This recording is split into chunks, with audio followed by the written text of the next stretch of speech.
Qoftë se janë selektiv për ta përdorur nuk kanë gjë të keqe. Pra, çati ka informacione përgjithsisht shumë të sakta. Pra nuk e mohon kush të gjë, sepse çati është një algoritëm i madh inteligjent, i përgatitur nga struktura shumë të fuqishme aplikative të informatikës, dhe merr mendimet tona më të mira profesionale për t'i ofruar në mënyrë le të them koncize të ngjeshur për një lloj informacioni. Por çati nuk mund ta përdorë dot çdo njeri.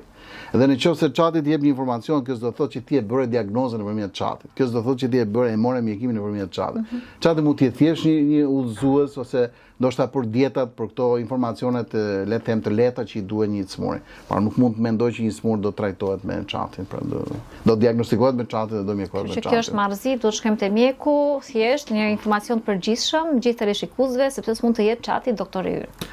Jo, ka ndodhur që bëjnë veprime të tilla dhe përfundojnë nëpër urgjenca, përfundojnë me komplikacione shumë të rënda. Keni pasur ndonjë rast doktor? Me dhjetra.